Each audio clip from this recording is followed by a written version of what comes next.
Um dos maiores mitos que você se depara logo no início, quando começa a trabalhar com audiovisual, é achar que quanto melhor o equipamento que você tiver, quanto mais você investir em equipamento, mais retorno isso te trará.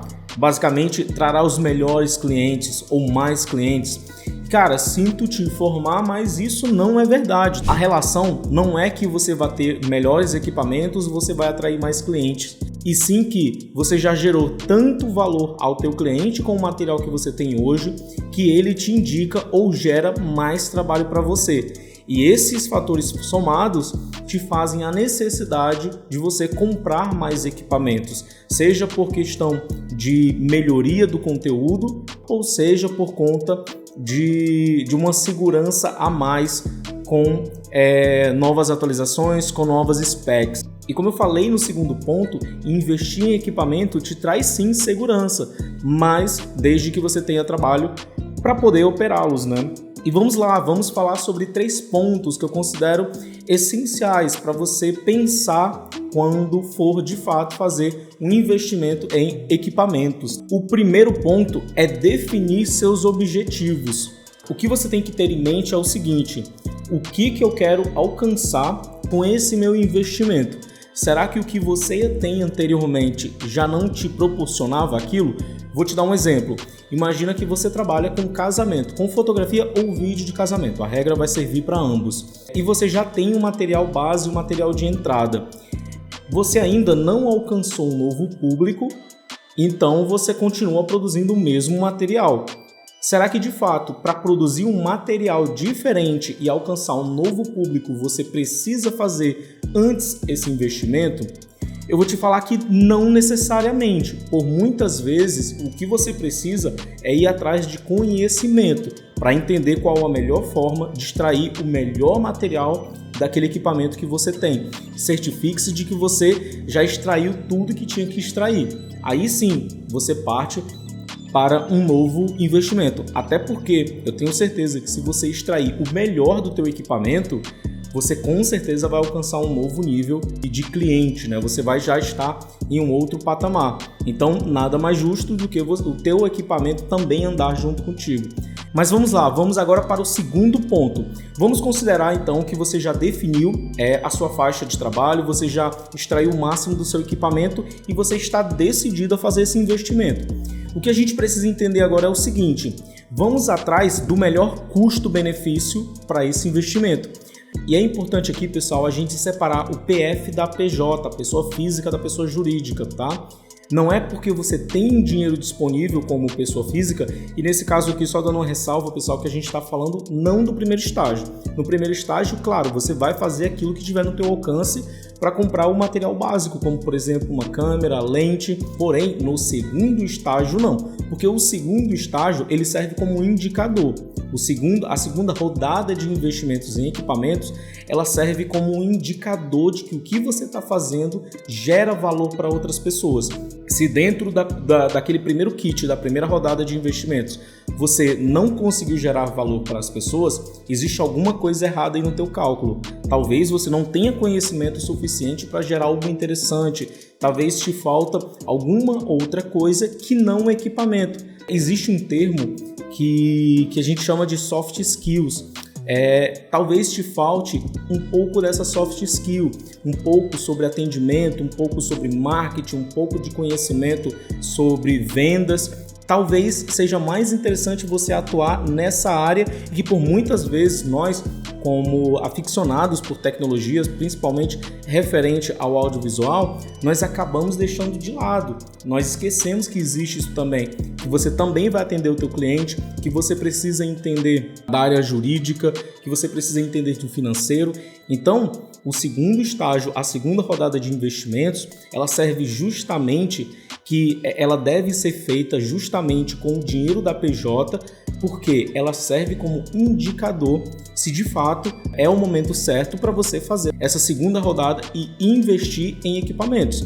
Caso não, volta um pouco e analisa o que você está fazendo, porque com certeza você está errando em alguma etapa, tá? Mas vamos lá, considerando que você está acertando, está tudo certo, está gerando valor sim, e a tua PJ agora tem um dinheiro considerável para fazer novos investimentos, a segunda rodada de investimentos em equipamento.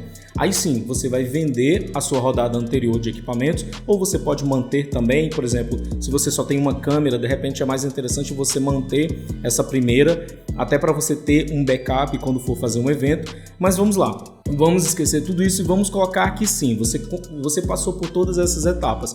O que nós temos que analisar agora na parte, na segunda dica, né, no segundo tópico, é o custo-benefício. Pessoal, não é porque existe a câmera mais cara que ela vai te suprir todas as suas necessidades. Não é assim que funciona o audiovisual. Se você observar, eu vou até te trazer aqui um exemplo, como as próprias câmeras da Sony. Você tem, dentro da linha full frame, você vai ter o segmento S, o segmento R e o segmento sem nenhuma das letras, né, que é o segmento híbrido. Você vê que a própria Sony está te indicando o seguinte, cara, qual é a tua necessidade? Eu tenho aqui vários produtos, então é isso que você tem que analisar. Claro que a minha dica vai pelo custo-benefício. Nem sempre aquilo que é o mais caro de fato vai te servir. Então, cara, primeiro, tira a questão de ser fanboy de equipamento ou não de lado, tira isso de lado e vai analisar o que de fato você tem necessidade. Então, se você trabalha com evento social, casamento, por exemplo, quais tipos de casamento você mais atua, você mais tem atuado? Seriam casamentos noturnos, casamentos diurnos. Então, por exemplo, o casamento diurno você não precisa de uma câmera que tenha um ISO tão elevado. De repente você pode partir para uma câmera híbrida. Ou então você trabalha em estúdio. Cara, nesse caso você talvez não precise de uma câmera tão bem elaborada. O máximo que você vai precisar como você vai ter um controle maior de luz, você pode descer ali algumas casas em relação a essa hierarquia das câmeras. Um exemplo. E isso também vale para lente. Tipo, você precisa de uma lente com tanta nitidez, com tanta resposta como a Sony G Master? Talvez não. Pode se tornar interessante então partir para uma Rokinon, para uma Make, para uma Sigma. Então assim, entenda que existe uma série de opções, principalmente em prol do seu custo-benefício. E como última parte dessa segunda dica, você sempre deve avaliar em quanto tempo aquele item te trará o retorno financeiro. Então, se você vai, por exemplo, investir em uma câmera, em uma lente, em uma iluminação, você precisa ter uma noção prática de quantos eventos ou quantos jobs você precisa fazer para aquele dinheiro retornar para você. Lembra que a gente está falando de PJ, então você precisa fazer com que aquele item gere valor para você também. Não é simplesmente comprar uma câmera, comprar uma lente super foda e achar que você vai poder cobrar o valor que você quiser. Não é assim. Então, por exemplo, você foi lá e resolveu investir em um drone. Cara, você acha que realmente aquele cachê super baratinho que você faz 2 vezes no mês irá pagar em um ano aquele drone? Possivelmente não. Isso está totalmente alinhado com tudo que eu falei anteriormente. Você ter total projeção do teu cliente e entender como que você vai poder gerar valor através daquele item. Porque caso contrário, você vai ter um item que vai ficar parado ou que no mínimo vai te dar mais dor de cabeça do que propriamente te trazer um retorno financeiro. E agora nós avançamos para a nossa terceira dica, terceiro tópico dessa conversa. E eu posso colocar ela um pouco separado das outras dicas, que seria o seguinte: você tem que analisar a frequência de uso desse equipamento. Então vamos lá. Se você tem poucos trabalhos, como por exemplo um drone, tá? Eu tenho pouco trabalho onde eu vou voar um drone. De repente vale mais a pena eu alugar esse item do que propriamente comprar. Afinal, quando você compra, você aceita os gastos com depreciação do produto e manutenção do produto. Cara, são 2 gastos vitais que ninguém considera na hora de comprar um produto. Lembra, de novo, aquilo que eu falei anteriormente.